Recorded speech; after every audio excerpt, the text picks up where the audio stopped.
Hello, beautiful souls. Thank you for tuning in to the Swirl Love Chronicles. My name is Dan. And I am Kiz. And we are the Blazes.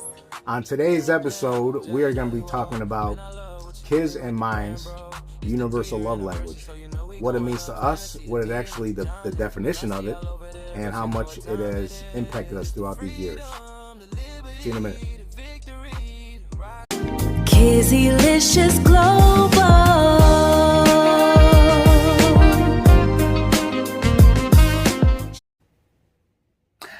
Love is blind. Love is blind. I said, love is blind.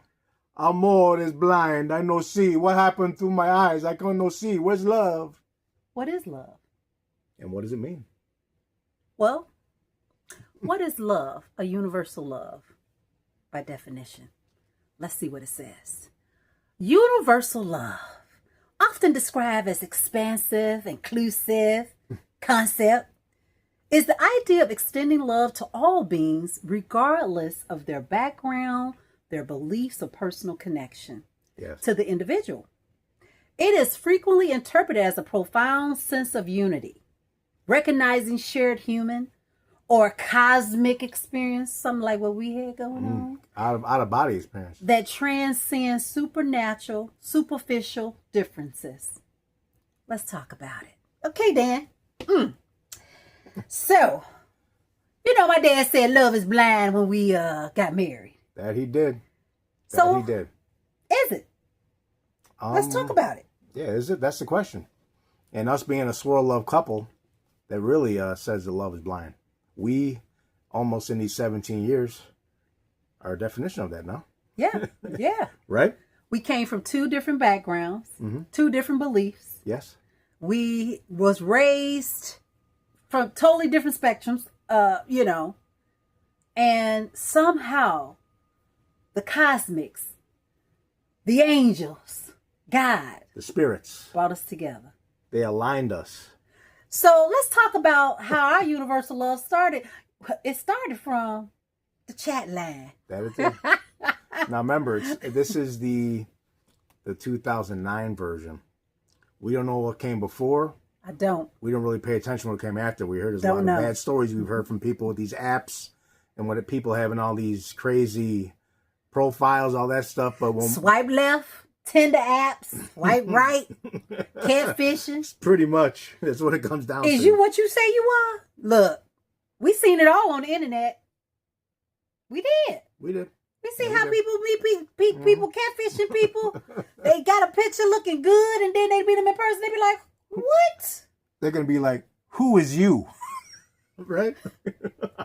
Listen, man. But how we connected was very authentic because we got to know character before the eyes was able to see. Yes.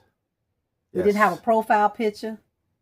No. Baby, you had to have your elevator pitch. And just so you guys know, right, and just so you guys know, the way that the chat line we use, I think there was a bunch of different ones back then, but the one we did, just to give you a refresher course, you actually leave a message about yourself and then hit record and then stop. And then if you're happy with that message, you post it and other people can listen to your message. Right. So I first heard her, I first heard her seductive voice. Her soothing, calming, seductive voice. I had to give it to him, y'all. I had to. And that was her. That was my interpretation of who she was before I even had any kind of visual, any kind of anything, any personality. Oh, you had a visual. I had the visual. Whoa! Don't get it twisted. I had a visual. Now, did you have a picture? No. But in my mind, I did. Oh, you're wrong. Yeah, you're right. I did have the visual in my mind. Yes, I had the visual. Yeah, because listen, we met where the eyes couldn't see, but the ears can hear. See, this is the type of love that when this say the definition of cosmic experience, when you connect with someone on a cosmic level, on a conversational level, on an intellectual level, I think we missing that antidote when we meet people today, because now we're looking at the physicality of a person instead of who they are as a person. Right. Whereas when we got to know each other, we had to have an elevator pitch, because I'm gonna tell you, in any kind of audition, If your elevating pitch ain't good, baby, it's over. Huh? And don't forget, guys, I didn't met kids. I Baby, met the you met somebody representative. else. I met Malaysia. Malaysia And came out, Malaysia y'all. she's on a whole different wavelength. Even so, today he's like, Man. kids, where's Malaysia? Please bring her back. Bring her back, please. Just to give me a Baby, taste. she gone, baby, she gone. She came and reeled you in 17 years ago, and she went out the back door. Why? No, why? But that's how this is how our love language. This is how our love story began. Yeah, It began with conversation. it did. And for those people out there, this is why I like doing this. The Swirl Love Chronicles. We start because me and Dan came from two different backgrounds. Yes, but the language speaks for itself. absolutely. Absolutely. It speaks for itself. So when me and Dan, let's talk about when we met each other. After all that was said and done, you had conversation. We had all that going on. And should I start with me, or should you want to start with you, where you were in your life, how we were at that time personally? How did we connect Right. our love language? You go first. Well, for me, at the time when I met Dan, I was going through transition. I had just been a licensed child care provider for 8 years. I had just moved again to another home. Mm-hmm. I was transitioning. I had went from being an entrepreneur for 8 years to now I have to work a 9 to 5. I went into a 9 to 5 job. And that transition alone was like, wait a minute. And I had just got out of a relationship. So it was a lot of layers that was going on. It was a lot of moving parts when I met Dan. Yeah. And so I didn't know where I was going, where at that time in my life. And then, of course, I had 6 kids too. Yeah. So at the time I met Dan, that was the beginning of what I would say a transition, a transformation was happening within me. And I felt that when we met each other, we connected on so many levels when we talking about like trauma, heartbreak, and things that was going on in our life. And I'll let Dan go ahead and tell you what he was going through when he met me. Yeah, I was going through a deep part of my life where I had hit it was basically a trifecta where it was a point where, I was very close to my mother and she had passed. So I had lost a parent recently. I've been through a difficult relationship and I had just gotten divorced. And I was also at not a crossroads, but I was actually I was at a point where in my life, I was at my job for 15 years and I was questioning where I was going to go with my career as well. Mm-hmm. So I was at a dark point in my life where, like I said, my mother was everything to me and then she was gone. And so that broke my heart. And then right after that, I got divorced. So I was even more deep in depression. So I think when me and Kizzy linked up, we both were lacking in a department. So by us being so positive and nice to each other and getting along and having that certain spark that I told her in the beginning that we had a kind of connection that didn't make sense because she could tell you before that I had energy, but then when I met her and her family, I had energy through the roof. He was through the roof. You know what I'm saying? I was jacked.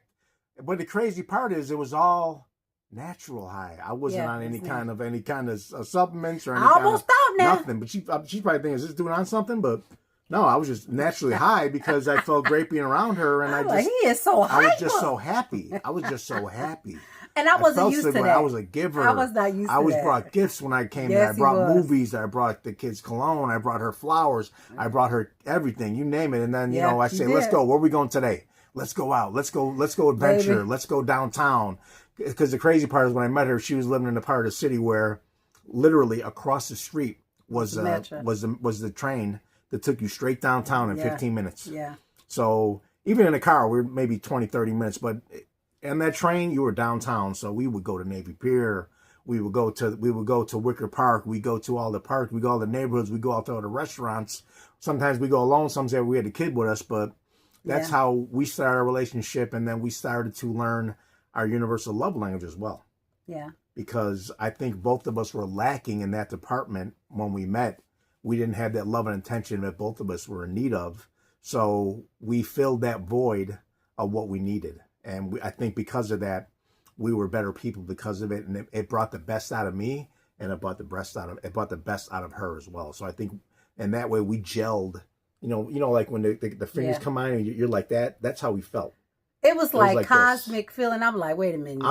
Sometimes she would bring me places, y'all, that was out of this world. I felt like I was on a different planet, a different stratosphere, a different solar system. She just brought me to another place.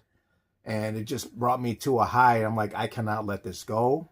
I cannot break it, no matter what. So I held her everywhere like this. Yeah, baby. He was this, like this. I'm like, just like this. Not in a bad way, but I took ownership fast. Yes, you did. I really did. Yeah, we had a I don't even know at this point how to describe it, but the connection was really intense. It was. It was very exciting. You know how it is, y'all. Drop in the comment when you met your man and your woman and how you felt when you just knew. I don't know. You just felt some excitement. You just had all this stuff in your system. Comment that time when you first met that person and they gave you butterflies. Butterflies. All the time. They just did something to you. And then when you see them, you just light up like a Christmas tree. And I didn't realize how I missed that, how I was missing that in my previous relationships. How someone that came when I see that person and I just light up, my soul light up, my heart light up. I see my kids lighting up. They like, here come Dad. Right. And the really cool part is that she could attest to this. She was not the highest person that had her, that had her own I'm sorry, I got stuck with the word. What? Your self-esteem. What about it? It wasn't as high as it should have been, right? Right. Well, yeah, my confidence. So her confidence was, but I would give her compliments. I would tell her, you look good in this. She looks good, with your makeup. And and then after that, y'all, she went on autopilot. She stepped her game up so much in these last 17 years. So I'm going to tell all these people in front of you, just 1 second, guys. I just want to say, wife, I'm just so proud of you and how you carry yourself. You're a complete lady in the streets. You carry yourself with the utmost respect. Oh, wow. Your family, your children, you hold yourself with the highest regard. And I just want to thank you for that. Oh, you're welcome. Look, I didn't even know this was coming, y'all. See? Y'all doing something in the air. Something's in the air. It is. Something in the air. It really is. Yeah, that was good. Thank you. And that's what, and that's what it's all about. It's like you when you meet people, to me, it's like you feel in your heart and spirit that you think you're good. Like I thought I was good. But when I met Dan, I knew I felt even more better. I didn't know that I had all this stuff going on. I didn't know my worth as I did at that time. I didn't know how valuable I was as a woman. Mm-hmm. I didn't know all those things because I was in transition. And when you're a single mom in transition, last thing you looking for is compliments. Last thing you thinking about is you trying to pay the bills. You trying to move around. You moving. You shaking. Your kids got to go to school. Baby, when you're a single mama, you moving and shaking. Yeah, she was in mother mode. She was in mother mode. Yeah, I was in mother mode, job role, because I know money had to still come in the house. Right. And so when I met Dan, and not only was that, he was just a giver. And we wanted to really just touch bases on that. And I think when you're talking about universal language, we're talking about what you're mirroring, something that you see in yourself. And one thing that me and Dan, I saw in him was that he was a giver just like me. He was always a giver. He was always supportive. He was not only supportive with me, but he was supportive with my kids. My kids saw that. He was a participant. My kids they had fathers, but I was a single parent when I say I wasn't married, but you know what I'm saying? Dan came in, and the days that they needed to go places, sports, he was there. So he took that void that I felt in my heart and my spirit, and my kids was excited to see him. Yeah. And plus, I had them, sometimes I'd take them to work as they got older, and we'd pick them up, and then I'd have to be up at like 6 a.m. go to work, and then they're getting off at the restaurant, getting off at 2. Yep. I'd have to get up, and I'd have to pick them up. Yep, they was working at the cheesecake. Because that's what my father duties called of. Yeah, you started early on, and that's so.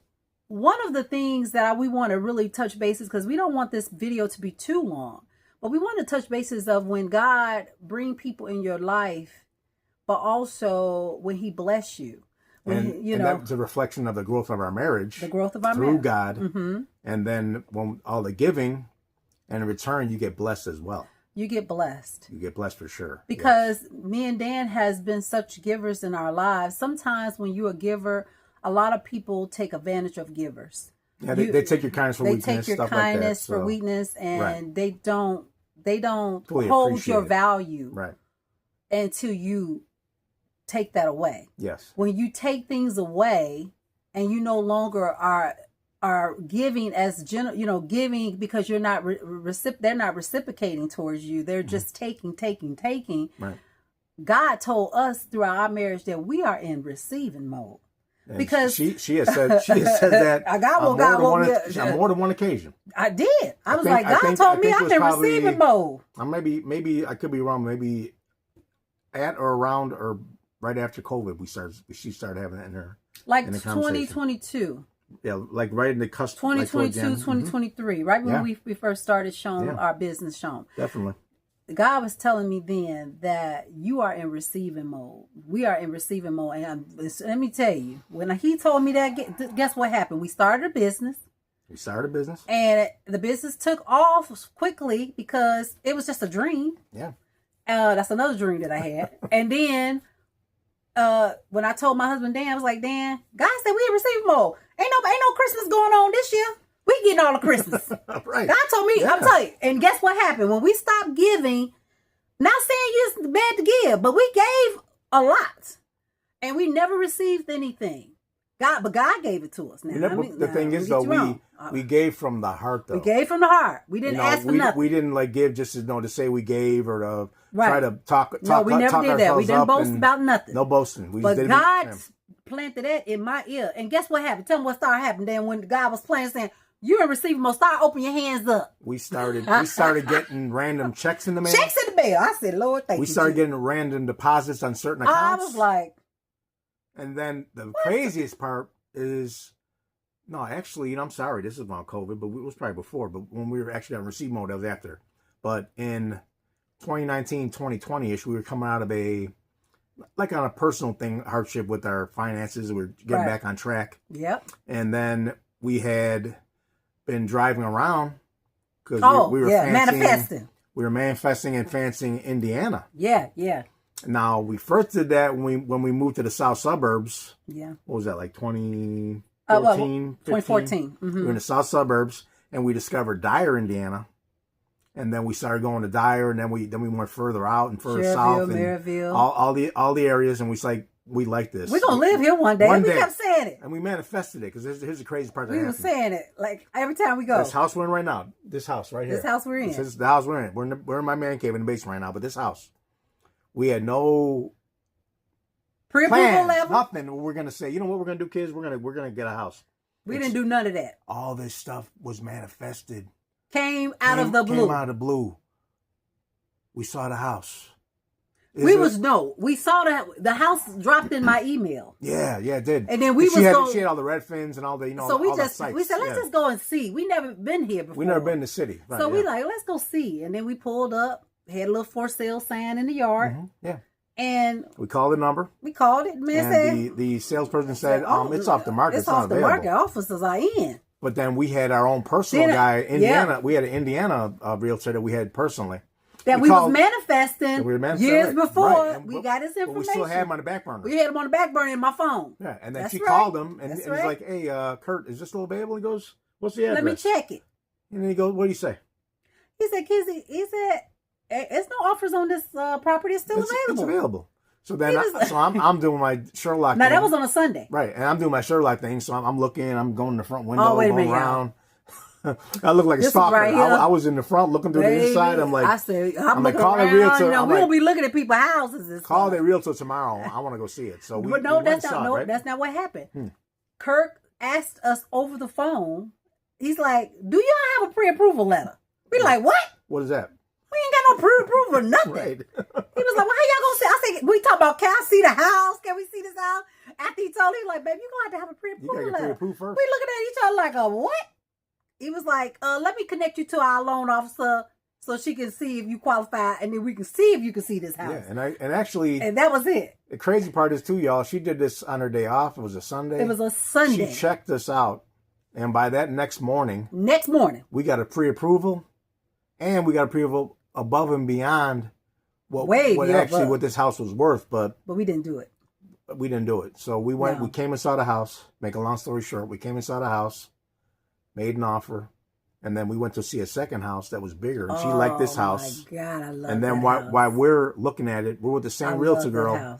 She got a call from the loan officer from this house saying they accepted your offer. I'm like, what?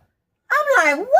But the crazy part is that it was a blessing in disguise because that house is $100,000 more. It was $100K more. And we grew over time. I loved it from the beginning, but she didn't. But we both grew to love the house over time. Yeah, I grew to love this house over time. So we were just blessed beyond words how throughout our lives how we get blessed and we manifest things. We bring it up. Your mouthpiece is so powerful. Man, drop a comment if you've ever manifested something you put it and you spoke it out in the universe and it came true. You. Tell us that. And the most critical thing that when you manifest and you ask God for something, it is on His timing. Not our timing, because we were manifesting. We didn't realize how much we really wanted to live out here. We didn't say specifically where in Indiana, and maybe we probably should have been specific. So make sure, drop in the comments specific manifestations that came to pass for you. Definitely. Because now it's all about being specific of what you want, what you asking God for. But at that time, we were just talking. Like, we going to live out here. We didn't say, God was like, well, hey, here's the opportunity. And here's the thing. When God has His hands on something for you, it's for you and only you. And we couldn't even explain to you how smoothly. Preach it, Kizzy. How smooth. Preach it. God is. Preach that. Man. No. We had no clue that we qualified for anything. No. We had no clue. We had just come out of financial hardship. So my my credit wasn't even up to snuff. It wasn't even there. And all of a sudden they're saying, not only you could get this house, but you can get something $300,000 plus. I'm like, what? They looking like, God, give me that man. We was in the car like. I was like, thank you, Jesus. Look, we were manifesting, and God was answering prayers. But you know what that all came down to? Us believing and trusting each other in the beginning and having that universal love language. That universal love.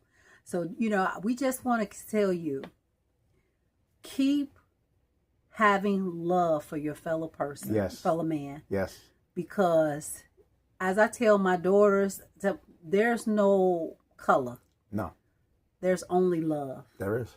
There's only love. When you lead with love, your life is going to be abundant. Because we are all born the same. We all, God forbid you all leave the same. Mm-hmm. You come from nothing, you leave with nothing. But at the same time, even though we have differences as far as backgrounds, religion, beliefs, all that stuff, but universally, you can really love somebody that loves you back without looking at the color of their skin or their background or creed or whatever. Yes. Love cures all of that. Love cures all, and love truly is blind. We are a testament to that. Absolutely. Yes. And so I also want to end with this saying, is that me and Dan, we have been working on who we are manifesting now, what we're manifesting for our lives right now specifically, especially in our health. Mm-hmm. And recently we just start wearing our little patches. We match it. We have started wearing our patches, and we're going to tell you about that next week, about how we've been implementing the gym, how we've been implementing how we are manifesting our bodies that we want, our health, our wealth, living abroad, all of those things that we are manifesting right now. 100%. And so I'm going to drop that link to you so you can know more about these patches that we have and how they can help you with your nervous system and different things like that. And just make sure you subscribe, share with this movement we're doing. We got the Kids List Global movement. We got the Sean movement. Yes. We got the Mafu Global movement. All these movements we're trying to get to the masses, get to everybody around this world. Share the love. Share the abundant share the universal love. The anointed share the swirl love. The anointed manifestation. Anointed love. Yes. Give it, bring it. keep dreaming. Everybody keep dreaming. Keep manifesting. Yes. And We we'll love you. see you next time. God Bye-bye. bless. Bye-bye. Kids Delicious Global Smooth Sexy Track. Ooh, she glows 888 is the formula. She glows Shome 888.